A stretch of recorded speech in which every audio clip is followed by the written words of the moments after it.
Student जितने बच्चे class 10th में और 24 फरवरी को पेपर देने वाले हैं उनके वीडियो सबसे ज्यादा इंपॉर्टेंट है। मेरे प्यारों बच्चों, 24 फरवरी को आप लोगों का हिंदी का पेपर है और आप लोगों के दिमाग में यही चल रहा होगा कि हिंदी की तैयारी कैसे करें और कम समय में 70 में 70 नंबर कैसे लाएं। मेरे प्यारे बच्चों, आज की इस वीडियो में आप लोगों को बताने वाला हूँ कि कम समय, मात्र एक दिन में आप चाहोगे तो हिंदी की तैयारी आप 70 में 70 नंबर कर सकते हो। लेकिन आपको वो चीज मालूम होना चाहिए कि कौन सी चीजें पूछा जाता है, कौन सी चीजें नहीं। आज की वीडियो में आप लोगों को बताने वाला हूं मैं, मेरे बच्चों, कि आप हिंदी में 70 में 70 नंबर कैसे आप लाओगे। देखिए, पास होने के लिए मेरे प्यारे बच्चों, नहीं, आप लोगों को टॉपर बनना है। पास होने के लिए मेरे प्यारे बच्चों, आप कोई भी एक टॉपिक आप तैयार कर लोगे तो आप पास हो जाओगे। जैसे मान लीजिए कि सिर्फ आप निबंध और पत्र लेखन और जीवन परिचय अगर आप तैयार कर लेते हो तो 21 नंबर मिल जाएगा और आप पास हो जा सकते हो। लेकिन पास नहीं होना है, आप लोगों को बेहतर अंक लाना है मेरे प्यारे बच्चों। तो आज की इस वीडियो में वही चीज बताऊंगा और वही चीज आप लोगों को कम समय में तैयार करना है ताकि आप लोगों को 70 में 70 नंबर बिल्कुल आ पाए।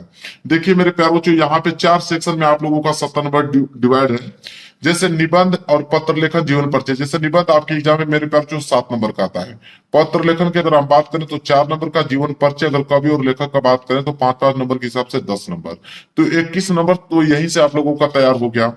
अगर आप बात करें हम गद्यांश और पद्यांश का, तो गद्यांश और पद्यांश के 3 प्रश्न होते हैं और 6-6 नंबर के हिसाब से आपके 12 नंबर यहां से कवर हो जाएंगे। और संस्कृत के गद्य और संस्कृत के पद से आपके 10 नंबर तैयार हो जाएंगे। तो 22 नंबर यहां से आपके मिल जाएंगे। तो आज की वीडियो में ये भी बताने वाला हूं कि कौन से गद्य और कौन से पद आपको तैयार करना है, संस्कृत और हिंदी दोनों का, और वही तैयार आप लोगों को करना है। और फालतू का कोई भी चीज आपको पढ़ने की जरूरत नहीं है। तो 22 नंबर यहां से तैयार हुआ है, 21 नंबर यहां से हो गया। इसके बाद अगर हम बात करें यहाँ पे, तो खंड काव्य आपके एग्जाम में 3 नंबर का पूछता है। श्लोक अगर हम बात करें तो 2 नंबर का, और प्रश्न उत्तर आपका 2 नंबर का पूछता है। तो 7 नंबर तो यहां से कवर हो गए। इसके बाद अगर हम बात करें तो 20 नंबर का मल्टीपल चॉइस क्वेश्चन पूछता है, बहुविकल्पीय प्रश्न है। तो टोटल हो गए आपके 70 नंबर। तो मेरे प्यार बच्चों, अब कैसे तैयारी करना है आप लोगों को, वो चीज आपको बताने वाला हूँ। वही चीज आपको तैयार करना है। जैसे अगर हम बात करें तो आपके पेपर में सबसे पहले आएगा प्रश्न नंबर 29। आप देखिएगा पेपर में 29वां जो प्रश्न रहेगा वो निबंध रहेगा। और 29वां प्रश्न आपको कितना नंबर देकर जाएगा? 7 नंबर। और 7 नंबर निबंध रहेगा। उसमें बोलेगा आपको कि निम्नलिखित में से किसी एक विषय पर आप निबंध लिखिए। निबंध आपको यहाँ पे 5 निबंध आपको तैयार करना है। 5 में से एक ही आपको करने होंगे, लेकिन 5 में से कोई ना कोई एक जरूर आएगा। 5 क्या है? पहला आपका स्वच्छ भारत और अभियान, दूसरा आपका विज्ञान वरदान या अभिशाप, तीसरा मेरे प्यारों जो प्रदूषण की समस्या तथा समाधान, और चौथा है कि बढ़ती जनसंख्या का कारण और निवारण बताइए, और पांचवा है कि आतंकवाद की समस्या और समाधान। तो 5 यहाँ पे निबंध दिए गए हैं और पांचों तैयार अब करना है आप लोगों को। पांचों बहुत ज्यादा इंपॉर्टेंट है। इससे बाहर आपके एग्जाम में नहीं आने वाला निबंध।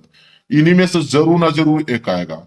और पांचों तैयार कर दोगे तो 7 नंबर यहां से आपके क्लियर है। ये टॉपिक जो है ये फिक्स टॉपिक है, इतना बात ही आप याद कर लीजिए।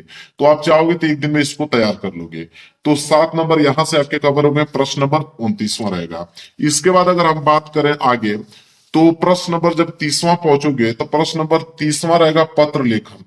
उसमें बोलेगा आप लोगों को कि निम्नलिखित में से किसी एक विषय पर आपको लिखना होगा। किसी एक दो आपको पत्र लेखन दिया रहेगा, दोनों में से कोई एक ही पत्र लेखन आपको करना होगा। और पत्र लेखन जो है मेरे प्यार जो 4 नंबर के लिए है। देखिए, पत्र लेखन 3 ही प्रकार के होते हैं। तीनों प्रकार के अगर पत्र लेखन तैयार कर लेते हो तो आपका काम बन जाएगा। एक आता है नियुक्ति आवेदन पत्र के लिए, और दूसरा अगर आप बात करें तो बैंक से किसी व्यवसाय के लिए ऋण प्राप्त करने का आवेदन पत्र। अगर किसी बैंक से अगर लोन रहे हो किसी व्यवसाय के लिए, तो वहां पे बैंक कर्मचारी को कैसे आप आवेदन पत्र लिखोगे, ठीक है, लोन के लिए। इसके बाद तीसरा है कि अपने नगर या गांव की सफाई हेतु संबंधित अधिकारी को प्रार्थना पत्र लिखे।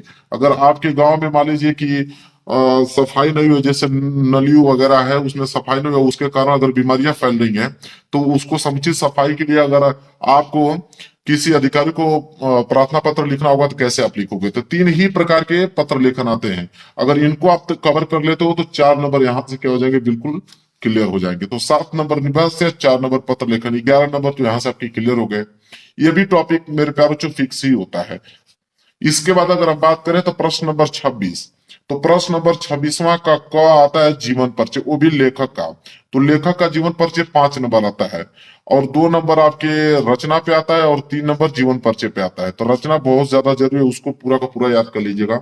और 3 ही लोगों का आप लोगों को जीवन परिचय याद करना है। पहला डॉक्टर राजेंद्र प्रसाद जी का, दूसरा जयशंकर प्रसाद जी का, तीसरा आचार्य रामचंद्र शुक्ल। इन तीनों लोगों का अगर आप याद कर लेते हो तो इससे बाहर नहीं आता, हर साल आप पेपर उठाकर देख सकते हो, ये भी फिक्स टॉपिक होता है।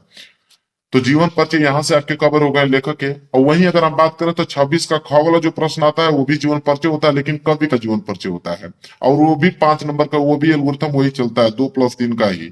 2 नंबर रचना पे, 3 नंबर जीवन परिचय पे। अब 3 लोगों का मैं बताने वाला हूँ, 3 लोगों के अलावा बाहर कोई नहीं आने वाला है। गोस्वामी तुलसीदास, सुमित्रानंद पंत, महाकवि सूरदास।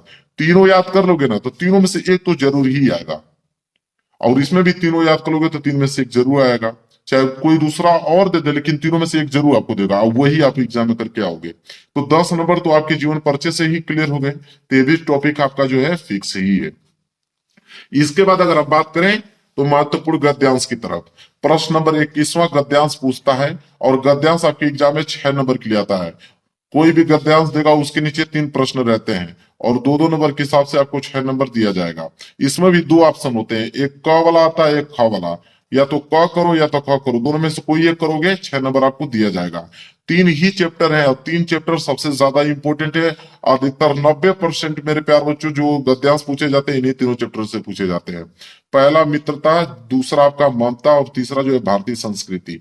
इन तीनों के जितने भी होंगे, ज्यादा नहीं मेरे प्यार बच्चों, अगर हम बात करें तो 5-5 बहुत है, 5×3 = 15। अगर आपको गद्यांश अगर आपको तैयार है तो समझ लीजिए कि 6 नंबर यहाँ से आपका पक्का है। तो इन्हीं तीनों चैप्टरों के जितने महत्वपूर्ण गद्यांश आपके क्वेश्चंस बैंक में दिए होंगे उनको आप पूरा का पूरा याद कर लीजिएगा। तो महत्वपूर्ण गद्यांश भी क्लियर हो गया यहाँ से 6 नंबर। इसके बाद अगर हम आगे बढ़ते हैं तो अगला प्रश्न आपका मिलेगा प्रश्न नंबर 22वां, और प्रश्न नंबर 22वां जो है वो महत्वपूर्ण पद्यांश है।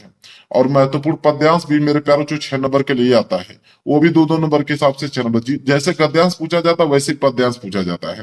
तो 3 लोगों का आपको पद्यांश याद करना है, सूरदास जी का, तुलसीदास जी का, और राम नरेश त्रिपाठी जी का। इन तीनों लोगों के जितने भी यहाँ पे पद्यांश होंगे वो सारे के सारे पद्यांश आपको याद होने चाहिए। ज्यादा नहीं है, इनके भी 15-16 हैं। उनको अगर आप याद कर लेते हो क्वेश्चन बैंक का, तो समझिए कि 6 नंबर यहाँ पे क्या हो जाएंगे, क्लियर हो जाएंगे आपके। तो गद्यांश और पद्यांश से 12 नंबर यहाँ पे क्लियर हुआ। उसी प्रकार संस्कृत का गद और पद आता है। तो संस्कृत का गद्यांश और पद्यांश यहाँ 10 नंबर का आता है, क्योंकि संस्कृत का गद्यांश 5 नंबर का और संस्कृत का पद्यांश 5 नंबर का। और अच्छी बात यह है कि दोनों ही वाराणसी चैप्टर से लिए जाते हैं। वाराणसी चैप्टर का गद भी पूछा जाता है और वाराणसी चैप्टर का पद भी पूछा जाता है। 2 चैप्टर होते हैं संस्कृत में, तो वाराणसी से गद और वाराणसी से पद। ठीक है, इसी तरह भारतीय संस्कृति में आपको यहाँ पे गद्यांश पूछा जाएगा और उन्हीं के पद्यांश। तो दोनों चैप्टरों के गद और पद दोनों तैयार होने चाहिए, और 10 नंबर आपको क्लियर हो जाएंगे। अधिक से अधिक कुछ नहीं मेरे प्यारे बच्चों, हमको लगता है 10 या 12 है। 10 या 12 तैयार कर लोगे तो 10 नंबर आपके यहाँ से क्या हो जाएंगे, पक्के हो जाएंगे। जो जो चैप्टर बता रहा हूँ उन्हीं चैप्टरों पे ध्यान दीजिए, बहुत कम समय बचा हुआ है मेरे प्यारे बच्चों। दावा करता हूँ कि 90+ ही स्कोर आप करके आओगे अगर उनको तैयार कर लेते हो तो। इसके बाद प्रश्न नंबर 25वां जो आता है, देखिए क्या है कि अपने पठित खंड काव्य के आधार पर निम्नलिखित प्रश्नों में से किसी एक का उत्तर दीजिए। एक खंड काव्य है, खंड काव्य मेरे प्यारे बच्चों 3 नंबर के लिए आपके एग्जाम में आता है। ये भी जो टॉपिक है तो पूरा का पूरा फिक्स होता है 100%। इसलिए फिक्स होता है क्योंकि ये आता है डिस्ट्रिक्ट वाइज, जिला वाइज आता है। आपके जिला में जो खंड काव्य पूछा जाता है वो एग्जाम में करना होगा। कोई दूसरा अगर कर देते हो तो 1 नंबर भी मिलने वाला नहीं है आप लोगों को। तो देख लीजिएगा क्वेश्चन बैंक में, किताब में, कि आपके डिस्ट्रिक्ट में कौन सा खंड काव्य पूछा जाता है वही करना। वैसे खंड काव्य तो बहुत सारे हैं, आपको दिखा देता हूँ। जैसे मुक्ति दूत है, यहाँ पे ज्योति जवाहर दिया है, इसके बाद मेवाड़ मुकुट दिया हुआ है। इसके बाद दिखाता हूं मैं और आपको, अगर पूजा देख लीजिए। इसके बाद जय सुभाष आता है, फिर मातृभूमि आता है, इसके बाद कर्ण दिया गया है, फिर कर्मवीर दिया है, फिर तुमुल दिया। इतने सारे हैं और सभी अलग अलग डिस्ट्रिक्टों में पूछे जाते हैं। तो आपके डिस्ट्रिक्ट में जो पूछा जाता है देख लीजिएगा, वही एग्जाम में करके आइएगा मेरे प्यारे बच्चों, 3 नंबर क्लियर हो जाएगा। तो ये भी टॉपिक जो है ये भी फिक्स ही टॉपिक है। इसके बाद अगर हम आगे बात करें तो एक टॉपिक और बताने वाला हूं, ये तो एकदम से फिक्स है आपको। श्लोक, श्लोक जो है मेरे प्यारे बच्चों आपका 2 नंबर का मिलता है, और कम से कम आपको 2 श्लोक याद होने चाहिए, क्योंकि उसमें बोलता है कि वो श्लोक लिखिए जो इस प्रश्न पत्र में न आया हो। तो कम से कम 2 आपको याद करना होगा, और दोनों में बता दिया यहाँ पे। देखिए, बंधम मरणम वापी जय वापी पराजय उभयत्र सम वीर वीर भाव ही वीरता। ये आपका पहला श्लोक हो गया। वही दूसरा श्लोक की अगर हम बात करें तो सर्वे भवन्ति सुखिनः सर्वे सन्तु निरामया सर्वे भद्राणि पश्यन्तु मां कश्चित् दुख भाग भवेत्। ये आपका दूसरा है। तो दो मैंने बता दिया श्लोक आपको इसी वीडियो में, और दोनों श्लोक को आप नोट कर लीजिए, याद कर लीजिए। 2 नंबर यहां से आपके क्लियर हो गए। इसके बाद मेरे प्यार बच्चों सारे टॉपिक क्लियर। अब आ गए बहुविकल्पीय प्रश्न।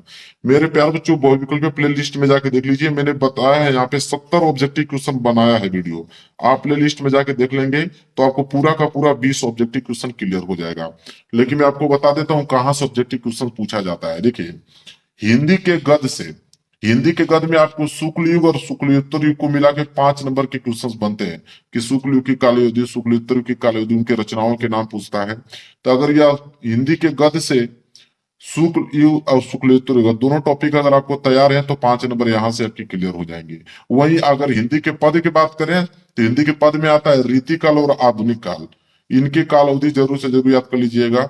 समय अवधि पूछता है और इसके बाद यहाँ पे रचनाओं के नाम भी पूछता है कवियों के। तो यहाँ से तैयार करोगे तो 5 नंबर यहाँ के क्वेश्चन आते हैं।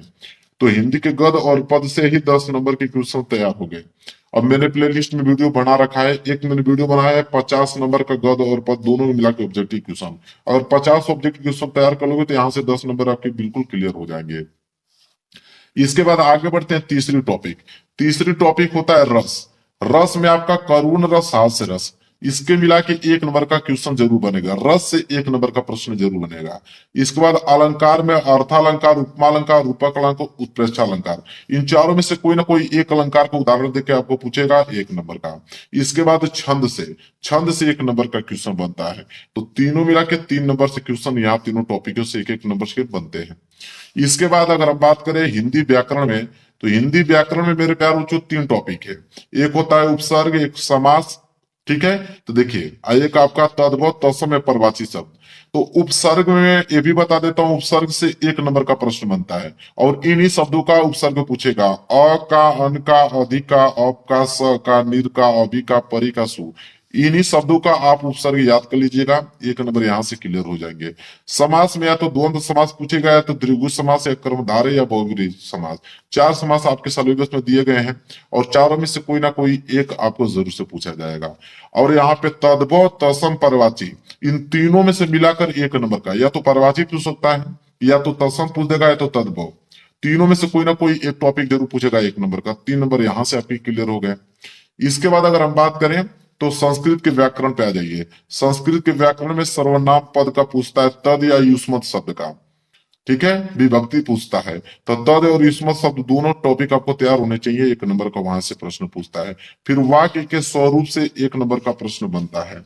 फिर 2 नंबर यहां से बन जाते हैं आपके वाच्य से प्रयोग और वाच्य परिवर्तन पूछता है शब्द देकर। इसके बाद पद परिचय पूछता है, विकारी और अविकारी शब्द से 1 नंबर के प्रश्न बनते हैं। तो ये 20 ऑब्जेक्टिव क्वेश्चन यहाँ से तैयार हो गए। प्लेलिस्ट में चले जाइए, मैंने एक और वीडियो बनाया है, कम से कम 3-4 वीडियो मैंने ऑब्जेक्टिव क्वेश्चन का बना रखा है। एक महामैराथन मैंने बनाया था 100 ऑब्जेक्टिव प्रश्न का। अगर 100 ऑब्जेक्टिव प्रश्न अगर आप ऑब्जेक्टिव क्वेश्चन का तैयार कर लेते हो तो यहाँ पे 20 में 20 पूरा करके आओगे, एक भी प्रश्न छोड़ने वाले नहीं हो। बाकी आप और जितने भी टॉपिक था सारा टॉपिक मैंने बता दिया, वही टॉपिक आपको तैयार करना है। उतना टॉपिक चाहोगे तो 10 दिन के अंदर में पूरा का पूरा कवर कर डालोगे और 70 में 70 में बिल्कुल आप लोगों का कंफर्म हो जाएगा। तो मेरे प्यारे वीडियो को लाइक कर देना, चैनल पर नए हो तो